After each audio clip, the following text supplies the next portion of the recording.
They're for seniors or people who are unhoused, and on the other side of these units are more apartments that take the place of where the iconic no-tell motel used to be. For many women, going to the doctor can sometimes feel like you need backup. That's how Sarah Lippett felt for years after she says multiple doctors didn't listen to her concerns about her heart issues. If they hit it, that could cause a gas leak.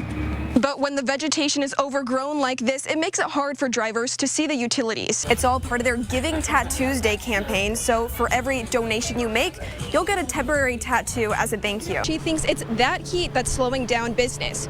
So she and her husband have had to take on second jobs, driving for Uber, just to make ends meet. It was actually right over here where she jumped up onto this grassy platform just to have a little bite. She just made a run for it. While they're surveying what the biggest needs are for those experiencing homelessness, at the same time, they're taking a snapshot of how many people are unhoused. It certainly is a special honor for the Pride of Arizona. Tonight, they'll be receiving the Sudler Trophy. Even though the animals are heading to bed, people are starting to pile in to take a look at over 1 million lights. And Maria Staubs here at the DeConcini Port of Entry, which is currently closed off for anyone trying to get to Mexico, and it's limited for anyone trying to get to the U.S. That's after there was an officer involved shooting earlier today. Those are some of the protesters here at University in Campbell. There's dozens of them of all ages chanting in both English and Spanish about immigration. Back here at home over the next week, we're expecting more freezing temperatures overnight. For people who are unhoused, that could be a matter of life or death. KGUN9's Maria Staubs spoke with one couple who opened their doors to help. It was under a bench just like this one at Loma Verde Park, where Derek Renfro tells me he felt like he was fighting for his life, just to stay warm. I didn't know what was going to happen to me.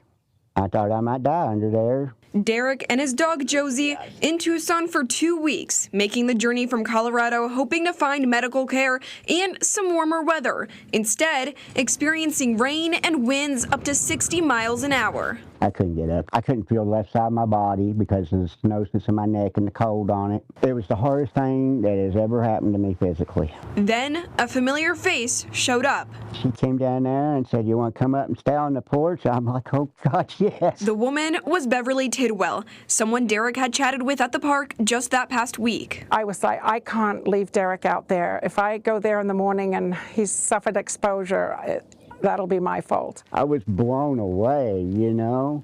I knew that was them really taking a risk there with me. Even the neighbors pitching in. So tamales here from the neighbor. Bringing food, books, and clothes. Sometimes it's hard to find exactly how you can help the world. Well, right on your front doorstep you can do something. Something Derek says he's never seen anywhere else. If this had been any of the other places that I've been through trying to do this, I would still be under the bench down there. A small act of kindness going a long way, but also a reminder of the dangers that extreme weather can bring to the city's unhoused. Now, Derek is waiting to hear back from homeless shelters. In the meantime, he has a place to stay, and he tells me he's feeling hopeful about the future. Reporting from the east side at Loma Verde Park, Maria Staubs, KGUN9. We begin with family and friends who gathered to remember the victim of the shooting on the U of A campus on Sunday night, Montage Jamshidi. Tonight, KGUN9's Maria Staubs spoke to his mother as she laid her son to rest today. A somber memorial as loved ones remember Montage Jamshidi. She come here from Afghanistan to have a good life for all the kids, and she wants justice. Kais Papuchis, translating for Freshta Jamshidi, grieving her son who's being laid to rest. Her heart is not here anymore. Every morning she wake up, the first thing she sees that beautiful smile from Montage, and she does not see anymore. His smile is what Papuchis also remembers whenever Jamshidi would come into work. Smiles, his happiness, he was sunshine for the other kids. To Papuchis, it's more than losing an employee. I just lost my brother. He was like my kid. Dozens of members of the Afghan community gathering in prayer as they buried Jamshidi, who was shot and killed on the U of A campus. Back home in Afghanistan, when you go to school, like it's normal for them shooting and all that. You come here like, okay, I'm safe here. And suddenly you wake up the next day, you heard the saddest story, somebody shoots someone.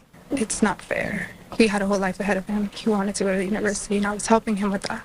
Now, families and friends are calling for justice. He was a happy person all the time, and he keep happy everybody, and you guys seen everybody here from everywhere. So she just wants justice. Reporting from the East Side, Maria Staubs, KGUN 9. Thousands of probationary U.S. Forest Service workers across the country are navigating life after being fired as the Trump administration continues cutting federal jobs. KGUN 9's Maria Staubs headed to the East Side to speak with one of those former federal employees who worked here in Tucson.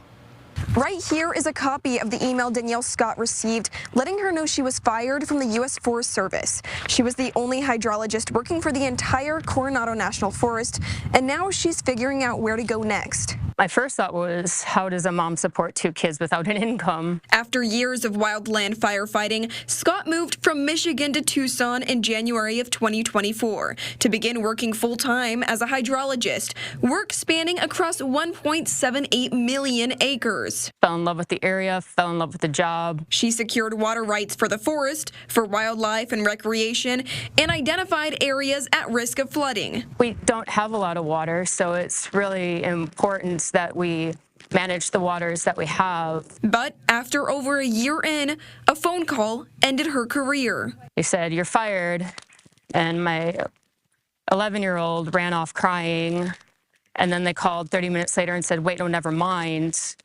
We refreshed the list, and now you're not on it." And then they called Monday morning and said, "Wait, no, never mind, you are fired. Come in on Tuesday and turn in all your stuff." Adding to the confusion, she saw this email firing her for her performance. And this is my fully successful performance appraisal signed less than a month before. She's one of 2,000 probationary employees fired to eliminate wasteful spending, according to the United States Department of Agriculture. In a statement, a USDA spokesperson said, quote, "To be clear, none of these individuals were operational firefighters, but Scott is concerned the job cuts could increase our chances of wildfires." We had funding that was appropriated by Congress to do prescribed burning to reduce fuels ahead of the fire season, and those monies were seized, and we were given directives not to do any prescribed burning. Her job dealt with conservation, and now she's feeling a job loss. Been really stressful, very anxious, just appealing and applying. Reporting from the East Side off of Craycroft and Fort Lowell, Maria Staubs, KGUN 9. We begin with a change in our state's access to abortion. A man was shot today after a carjacking on Broadway in Alvernon. Jason, Arizona got a really great performance from its bench players last night. Yeah. We saw some beautiful weather today, Kyler. How long are we going to keep saying that? Jason, a lot is being made about Caleb Love and his history with Duke. Does he have to have a big game in order for the Wildcats to beat Duke? I think if you're getting a call that appears to be from your bank or boss, how do you know it's really them?